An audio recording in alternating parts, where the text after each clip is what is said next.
오늘 말씀은 아브람이라는 이름을 가지고 99년을 산 사람의 이름을 하나님이 아브라함으로 바꾸시는 내용입니다. 뭘 바꿔 살 만큼 살았는데 그렇지 않습니까? 내일 모레 100세인데 뭔 새로운 계획을 해. 어우, 놀라운 일입니다. 그렇죠? 아브라함은 이제 그 이름을 따라 살 수 있을까요? 이름을 따라 산다는 게 어떤 의미를 가질까요? 1절 말씀 함께 읽습니다. 아브람이 99세 때에 여호와께서 아브람에게 나타나서 그에게 이르시되 나는 전능한 하나님이라 너는 내 앞에서 행하여 완전하라. 완전하라. 처음부터 세게 나오십니다. 그렇죠? 어떤 느낌이 드십니까? 아브라함이라는 이름을 막연하게 그냥 이름으로만 훌륭한 분이야 생각했던 분이라면 뭐 그럴 수 있겠죠. 그런데 우리가 아브라함 이야기 쭉 읽어왔습니다. 완전이란 말을 들을 때요 갸우뚱합니다. 아브라함 스스로도 하나님 저를 아시지 않습니까? 지금까지 제가 얼마나 많이 실수하고 헤매고 엉뚱한 짓 하고 비겁하게 거짓말하고 무책임하게 살고, 그런데 완전하라니요 무슨 말씀입니까? 그럴 수 있죠. 또 하나님의 말씀에 의문을 제기할 수 있는 대목은요, 나는 전능한 하나님이라. 근데 아브라함은 몇 세예요? 99세. 99세나 되었는데 아들이 없어요. 하나님이 전능하면 그 하나님이 나를 사랑하시고 나로 큰 민족을 이루겠다고 하셨으면, 그랬는데 왜 나는 이 나이 되도록 없지? 하나님이 전능하신데 왜 나는 돈이 없지? 하나님이 전능하신데 내 사업은, 우리 가정은, 내 건강은 늘 이 모양이지. 이 집 저 집 다 잘 풀리는 것 같은데, 남들은 아기도 쉽게 잘 낳는 것 같은데 나는 이 나이 되도록 왜 이렇지? 하나님 전능하시다면서요. 그렇게 보면요, 하나님의 관심과 우리의 관심이 다른 데 있는 것 같기도 합니다. 나는 이렇게 다급한데 하나님은 다른 말씀을 하세요. 아브라함의 모든 관심은 자손에 있습니다. 그런데 하나님은 너 완전하라 라고 말씀하시잖아요. 나는 돈이 필요한데 하나님은 사랑하라 그러시고요. 나는 지금 건강이 필요한데 교회 오면요 성장하라 그러시고요. 어떻게 하죠? 어디에 맞추죠? 오늘 아브라함에게 완전하라 그러셨는데 창세기 6장 9절에 이것이 노아의 족본이라 노아는 의인이요 당대에 뭐라고요? 완전한 자라. 이 완전이라는 말, 하나님과 동행했다 그랬는데 노아를 시작할 때도 나왔습니다.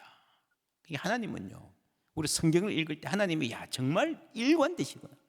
우리는 왔다 갔다 하는데 하나님은 바뀌지 않고 계속해서 그 자리에 그 마음으로 계시는구나 하는 것을 읽을 수 있어야 됩니다. 그 하나님이 오늘 우리에게도 똑같은 것을 요구하시기 때문입니다. 나처럼 왔다 갔다 하는 사람한테 맞추면 안 된다, 그렇죠? 노아를 보아도 이 완전하라는 말이 완벽이 아니라는 말은 알 수 있죠. 노아도 많은 실수가 있었던 사람입니다. 이 완전이라는 말이 무엇인가? 여러분, 하나님께서 아브라함에게 내 앞에서 행하여 완전하라 했죠, 그죠? 노아도 하나님과 동행했다 그랬죠. 완전하라. 그러고 나서 2절에 보면요, 내가 내 뭐를 언약을 나와 너 사이에 두어 너를 크게 뭐라고요? 번성하게 하리니. 이런 완전이란 다음에 언약과 번성이라는 말이 나오세요. 번성이. 하나님도 우리에게 번성하게 만들어 주고 싶으신 거예요. 이 번성은 성공이라고 해도 크게 다르지 않습니다. 그리고 16절에 다 같이 읽습니다. 내가 그에게 복을 주어 그가 내게 아들을 낳아주게 하며 내가 그에게 복을 주어 그를 여러 민족의 어머니가 되게 하리니 민족의 여러 왕이 그에게서 나리라. 아멘. 그렇죠. 복이라는 말이 나왔죠. 이 말씀의 17장의 주요 단어, 첫 번째 완전, 두 번째 언약, 그 다음에 뭐예요? 번성하게 하리라. 그 다음에 복입니다. 하나님의 목적은요, 완전하라고 시작하시면서 끌고 가고 싶은 하나님의 목적은요, 우리를 번성하게 하고 복 주시려는 목적이 담겨 있습니다. 여러분, 선생님이 학생들에게 숙제를 내주실 때에 학생 괴롭히려고 하는 게 아니잖아요. 이 숙제를 공부를 열심히 하면서 이 학생이 이런 단계에 이르면 좋겠다라고 하는 계획이 있는 거예요. 하나님의 계획은 번성하고 복 주시려는 겁니다. 노아도 마찬가지예요. 여러분, 노아 보세요. 6장 9절에 노아 이야기가 시작하면서 6장에 완전이란 말이 나왔죠. 8장에 노아 전체 이야기가 맞춰가는 즈음에 하나님이 노아에게 말씀하여 이르시되 너는 내 아들과 내 아내와 내 아들들과 내 며느리들과 함께 방주에서 나오고, 이제 오랜 시간이 지나서 방주 만들고 홍수가 지나고 이제 나올 때가 되었습니다. 17절 다 같이 읽습니다. 너와 함께한 모든 혈육 있는 생물 곧 새와 가축과 땅에 기는 모든 것을 다 이끌어내라. 이것들이 땅에서 생육하고 땅에서 번성하리라 하시매. 아멘. 여기 또 뭐가 나왔습니까? 번성이라는 단어가 나왔죠. 하나님의 일관되십니다. 이 번성은 생육하고 땅에서 번성하라는 말은 이때 나온 말이 아니고요, 태초에 하나님의 천지를 창조하실 때부터 생육하고 번성하라 나왔잖아요. 하나님은 일관된 목표를 가지고 계십니다. 정리하면 완전하라는 명령과 번성케 하시겠다는 약속이 함께 가는 거예요. 이 번성은 성공이라고 할 수 있어요. 이런 우리가 성공이라는 게 참 많이 어려운 단어인데 신앙적으로 어떻게 받아야 될까? 여러분, 성공 자체는 나쁘지 않습니다. 저도 여러분이 성공하기를 바랍니다. 회사에서도 인정받기를 바랍니다. 하나님도 여러분 자녀들이 성공하기를 바라실걸요. 좋습니다. 그런데 여러분, 성공할 그릇이래야 되잖아요. 여러분, 번성하면 좋은데 내가 번성하는 것이 세상에 복이 되는가 하는 것입니다. 어떤 사람은요, 성공하면요 세상이 어려워지고 이웃이 힘들어져요. 어떤 사람이 부자가 되면 무례해지고 눈살을 찌푸리게 되고요, 그 과정에서 수많은 사람을 희생시켜요. 어떤 사람은 권력이 생기면, 힘이 생기면, 잘 나가면 다른 사람 아프게 해요. 그래서 먼저 해야 될 것이 있는 겁니다. 신명기 8장 16절 함께 읽습니다. 내 조상들도 알지 못하던 만나를 광야에서 내게 먹이셨나니 이는 다 너를 낮추시며 너를 시험하사 마침내 내게 복을 주려 하심이었느니라. 마침내, 그러죠? 하나님의 목적은 복을 주시려 하는 건데 마침내. 우리는 급합니다. 그죠? 뭐 당장 뭘 해주시면 좋겠다. 호세아 4장 7절에 보면요, 그들은 뭐 할수록 번성할수록 뭐라고요? 내게 범죄하니. 번성할수록 범죄하니. 하나님의 영화를 변하여 욕이 되게 하는 거죠. 그 사람들이 번성하고 성공할수록 하나님이 여러분 욕되게 되는 거예요. 이스라엘이 그랬다는 거예요. 번성할수록 범죄하면 하나님이 자꾸 여러분 잘 나가게 하고 성공시키는 게 그게 복이 되겠습니까? 아브라함의 가정, 약자일 때에 살아남으려고 비겁하게 거짓말했습니다. 강자가 되었을 때에 하갈을 압박해서 광야로 내몰았습니다. 거기서 하나님이 극적으로 개입하지 않으셨으면 광야에서 죽었을 거예요. 임신한 그 여자가. 누가 죽인 것입니까? 가인과 아벨의 이야기와 무엇이 다릅니까? 우리 가족, 내가 품던 여인, 내 아기를 가진 여인을 죽게 내버려 둔 거죠. 사라는 자기를 도와주던 사람, 식구 같은 사람, 가만히 있는 사람 불러서 내 남편에게 들으라 그래 놓고 감당이 안 되니까 쫓아버리죠. 여러분, 아브라함과 사라가 힘이 있을 때, 하나님이 번성케 하실 때 그 힘을, 그 성공을 세상이 복이 되게 하는 것을 배워야 되는 거예요. 여러분, 나라도 마찬가지입니다. 어떤 나라가 힘을 가지면요 세상에 재앙이 되죠. 강대국이 되면 세상이 대단히 불행해지는 그런 나라 있습니다. 그런 힘, 그런 부국 강병 우리가 기도하면 안 됩니다. 그냥 부자 나라 되게 해주세요, 나라의 경제를 살려서요 아니라 하나님이 뭘 주시든 주시는 만큼 세상의 복이 되는 나라 되기를 소망합니다. 5절 말씀, 우리 5절 6절 함께 읽을게요. 이제 후로는 내 이름을 아브람이라 하지 아니하고 아브라함이라 하리니 이는 내가 너를 여러 민족의 아버지가 되게 함이니라. 내가 너로 심히 번성하게 하리니 내가 내게서 민족들이 나게 하며 왕들이 내게로부터 나오리라. 아멘. 심히 번성하게 하리니 하는 목적을 가지고 아브라함이라는 소명을 주시는 거예요. 나의 성공과 나의 번성이 이웃에게 복이 되는가? 심지어 나에게도 좋은 건가? 여러분 그렇지 않습니까? 옛말에 그런 말이 있습니다. 소년 등과 일불행, 사람의 첫 번째 불행은 너무 일찍 성공하는 거예요. 너무 일찍 출세하는 거예요. 그릇이 안 됐는데 그게 인생의 큰 불행이라고 하는 겁니다. 그래서 여러분 하나님의 관심과 우리의 관심이 다른데 하나님이 우리에게 맞추어 줄 수 없는 이유가 있습니다. 첫째는 우리가 왔다 갔다 하기 때문에. 둘째, 우리가 잘 되는 게 이웃에게 별 도움이 안 될 수가 있습니다. 세 번째, 나에게도 안 좋을 수 있어요. 나에게도. 그래서 하나님 우리에게 복 주시기를 원하시지만 먼저 하나님 닮기를 원하십니다.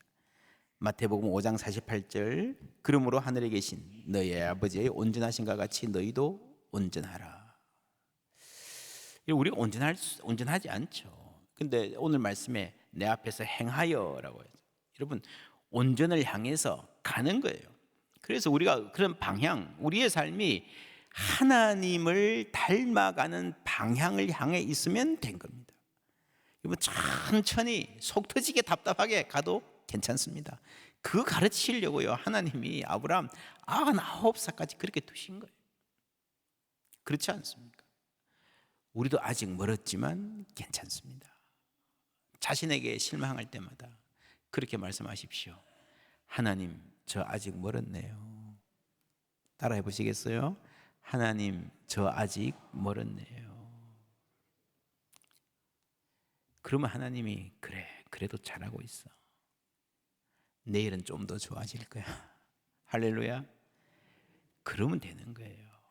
하나님 저 아직 멀었네요 라는 말은요 가는 방향이 있다는 겁니다. 나는 이것밖에 안 되는 사람이야, 나는 안 돼, 너는 안 돼, 그러지 말고요 그냥 아직 멀었다고 생각하면 됩니다. 그리고 아브라함이 3절에 보면요 아브라함이 엎드렸더니 하나님이 또 그에게 말씀하여 이르시되. 여러분 성경에 보면 하나님 뭐 말할 때 반문하고 말대답할 때가 있고요 그냥 아무 말 못하고 엎드릴 때가 있습니다. 무슨 말입니까? 엎드린다. 첫째는 경의의 표시죠. 존중하는. 그런데 여러분 엎드리는 거는요 여러분 옛날 사극에 보면 어떤 큰 잘못을 하면 왕 앞에서 뭐라 그럽니까? 엎드리면서 죽여주시옵소서. 그래서 죽여주시옵소서. 이 순간에 하나님의 그 완전이라고 하는 명령 앞에서 내가 너무도 연약하고 부족하고 죄인이어서 죽을 수밖에 없는 존재임을 고백하는 거예요. 15장에 여러분 언약 맺는 거 기억하십니까?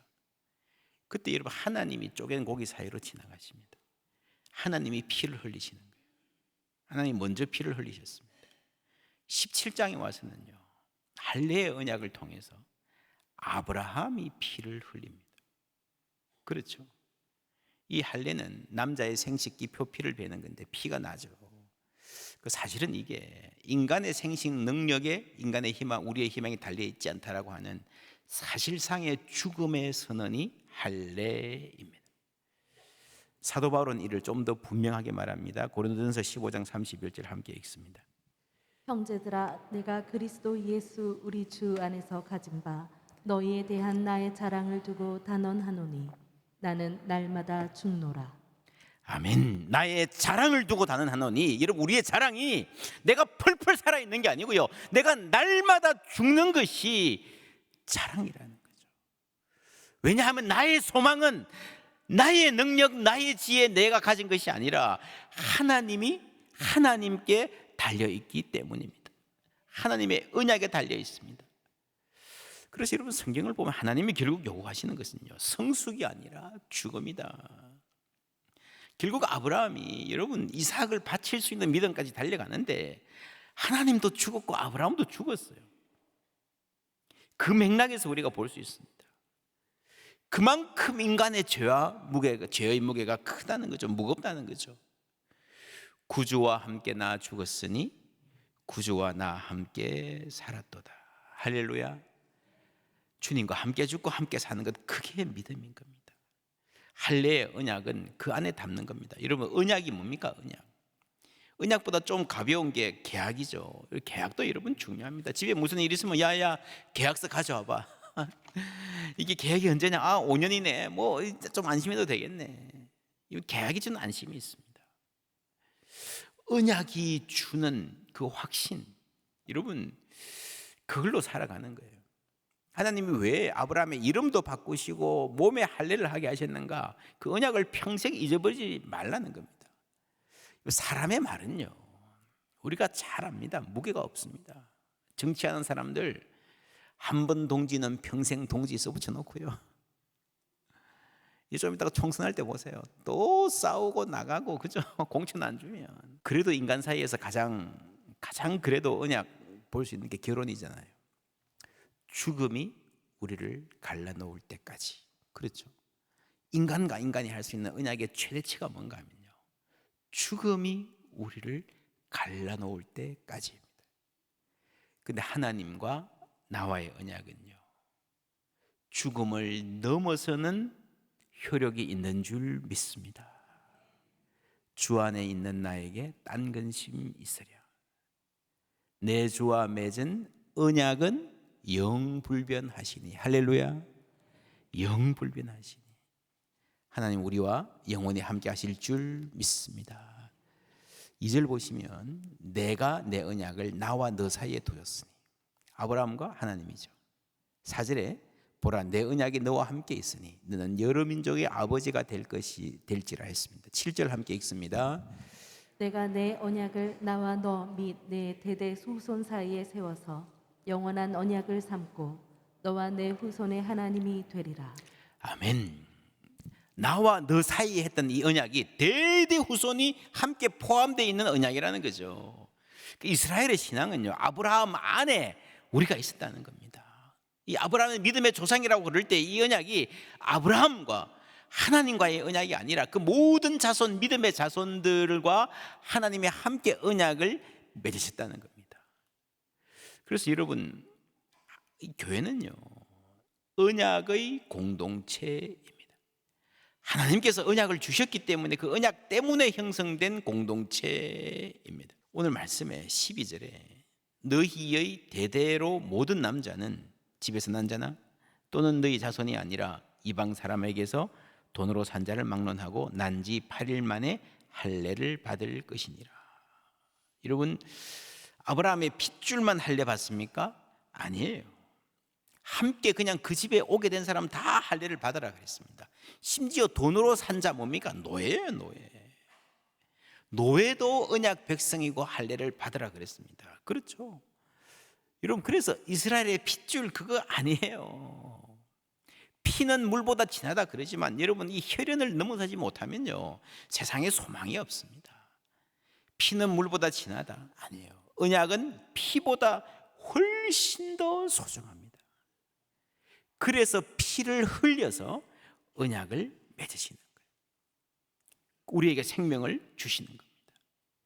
교회는 이 하나님의 언약 안에 있는 공동체입니다. 그래서 이 언약을 잘 소화하고 아는 공동체는요, 영어로 community, cohesive, as well as open 이라는 말을 써보았습니다. 이 cohesive는 이렇게 결속력 있는 공동체입니다. 그러면서 개방적인, 단단한 결속력과 유연한 개방성을 함께 가졌던 공동체가 초대교회였습니다. 여러분, 대부분 세상에 있는 집단들은 둘 중에 하나죠.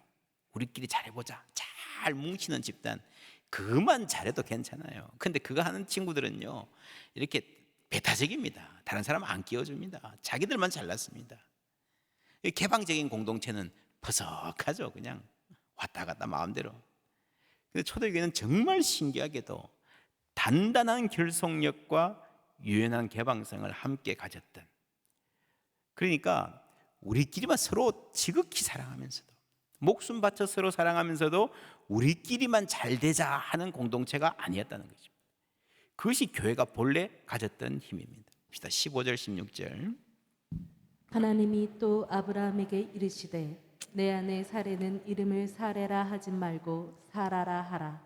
내가 그에게 복을 주어 그가 내게 아들을 낳아주게 하며 내가 그에게 복을 주어 그를 여러 민족의 어머니가 되게 하리니 민족의 여러 왕이 그에게서 나리라. 아멘. 그렇죠. 여러분 누굽니까? 사라에게. 아브라함만 복 받습니까? 아니에요. 아브라함만 민족의 아버지입니까? 아니에요. 사라도 너무너무 소중한 이 언약의 핵심입니다. 하갈과 이스마엘도 소중한 생명이에요. 여러분 신약 성경의 사도행전에 보면요, 이 복음이 전파되면서 이디오피아 내시에게 세례를 주잖아요. 할례가 세례로 바뀌었습니다. 이디오피아 내시는요 이방인이고 내시기 때문에 할례하고는 전혀 관계없는 사람이었습니다. 근데 하나님 나라의 백성이 되잖아요. 그것이 복음의 힘입니다. 포용성입니다. 8절 말씀 함께 읽습니다. 내가 너와 내 후손에게 내가 거류하는 이 땅 곧 가나안 온 땅을 주어 영원한 기업이 되게 하고 나는 그들의 하나님이 되리라. 아멘. 두 가지 약속. 땅을 줄 것이다. 내가 그들의 하나님이 될 것이다. 여러분 무엇이 더 중요합니까? 하나님의 과의 관계가 핵심입니다. 기둥입니다. 마음과 뜻과 힘을 다하여 주 너희 하나님을 사랑하라 그랬잖아요. 그러면요 이 모든 것은 하나님이 주실 것입니다. 그런데 사람들이요 하나님 없이 하나님은 내팽개치고 땅만 탐했어요. 그러다가 나중에 결국에 바벨론 포로로 가잖아요. 여러분 이스라엘 백성들이 바벨론 포로로 잡혀간 게 하나님의 실패인가? 하나님의 치욕인가? 아닙니다. 여러분 하나님의 백성이 하나님의 백성답지 못하게 사는 것이 그게 치욕이죠. 호세아서에 이런 말이 나옵니다. 로암미 너는 내 백성이 아니다. 그 핏줄로 태어났다고 하나님의 백성은 아니라는 거예요. 하나님을 욕되어가는 그 백성은 사실은 망해야 번성할수록 죄 짓는, 그렇죠, 번성할수록 하나님께 욕이 되는 거예요. 하나님은 땅을 약속하시고 하나님의 백성에 되리라 약속하셨습니다. 그 백성이 무엇이 더 중요합니까? 여러분 하나님 아버지의 능력을 탐하지 말고 아버지의 인격을 본받으라 라고 하는 말이 오늘 우리에게 주시는 말씀의 핵심입니다. 우리는 하나님이 주실 수 있는 어떤 무엇, 그 능력, 아버지의 돈. 여러분 탕자의 비유가 결국 그거잖아요. 아버지의 돈을 탐했어요. 내가 아버지의 아들이라는 마음, 그 자의식, 그 사명, 그 영광 전혀 없습니다. 아버지의 돈만 탐한 사람. 근데 결국 돌고 돌고 돌아서 인생에 많은 고생을 하고 난 다음에 마침내, 그죠? 마침내 아버지의 아들다운 복을 받을 수 있게 된 상태. 이제 아버지의 사랑을 본받아야 되는.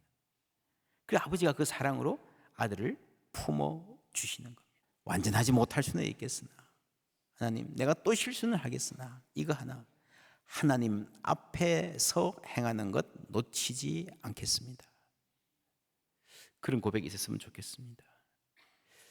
마태복음 5장 마지막에 그러므로 하늘에 계신 너희 아버지의 온전하심과 같이 너희도 온전하라. 그리고 6장이 시작되는데 사실은 바로 붙어 있죠. 이어서 하신 말씀입니다. 하늘에 계신 너희 아버지의 온전하심과 같이 하나님 앞에서 살아가는 삶을 주문하시고 그 다음에 사람에게 보이려고. 그렇죠? 하나님 앞에서 살아가는 삶과 사람 앞에서 살아가는 삶이 대비되고 있습니다.